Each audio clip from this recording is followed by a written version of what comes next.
We are stalled in some places, and most of our stalls in our lives are not complicated. They're not complicated. No, they're protected. We're not stuck in some places because we cannot move.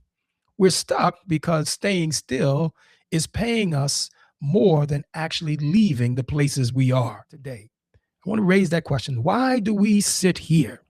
Why do we sit here? Why do we remain in this stall? Why are we still kicking the can down the road? Why is the federal deficit still growing? Why are we stalled?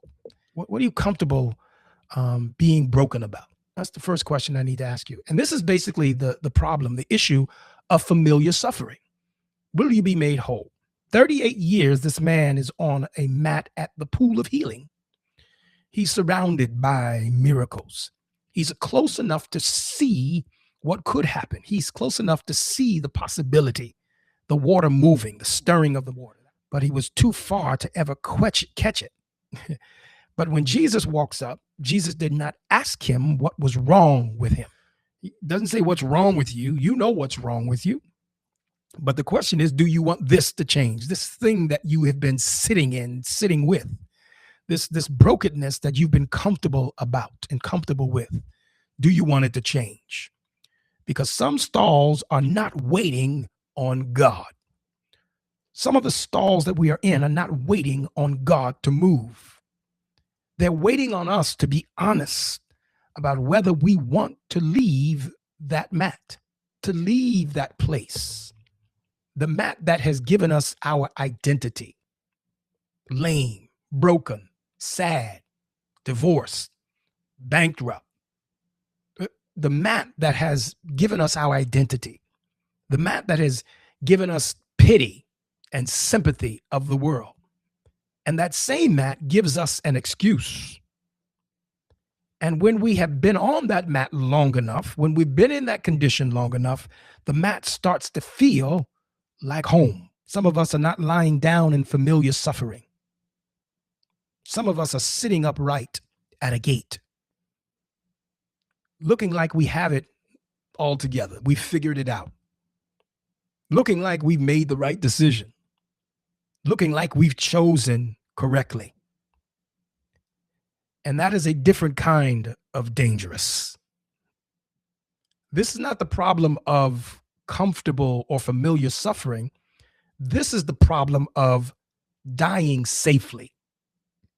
And the question is, why sit we here until we die?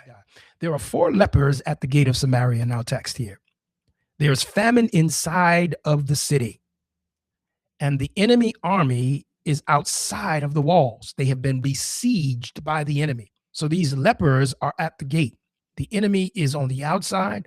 The famine is eating people up on the inside, and they were sitting in the only place that felt safe. They were sitting between 2 certainties of death. If they go inside, they were going to die of famine. If they go outside, they were going to die by the army. Then one of them said that the most courageous sentence, I believe, in Scripture. He raised the question. He said it out loud. He says, why sit we here until we die? We're going to die. Why we sit here dying? Not how do we win? Not how do we survive? No, he just asked, why are we accepting this as the final answer? And my question is to somebody, why are you accepting this as your final answer? This is the second cost of staying the same, of staying stuck, of staying stalled. We start mistaking the gate for a destination. The mat is familiar suffering. The gate is convenient surrender. It's dying safely. So here's where we are. Some of us have been on the mat so long, we've stopped calling it a problem. It's become our identity. And some of us have been at the gate so long that we start calling it a plan and not a death sentence. But the text will not let us stay in either place. There's another text that we need to go to because there is a race that we have been graced to run. The writer of Hebrews does not say we ought to try harder. He does not say we need to believe more. He says that we need to lay it aside. We need to lay aside the weight. We need to lay aside the sin that so easily besets, that hinders us, that holds us back. The thing that does not look like sin because it has been with us so long, and we call it personality. And we ought to lay aside the weight. We ought to lay aside the sin and all of those things that hold us back because of the promise that we have.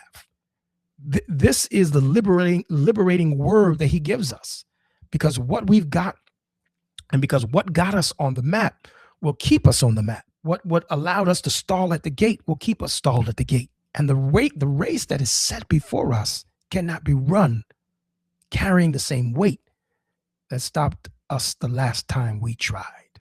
The cross that Jesus died on for us did that costly work. His finished work on that cross and the grace that God extends to us today gives us the strength to get up out of the mat, off the mat, and to move past the gate. But we have to do the simple thing.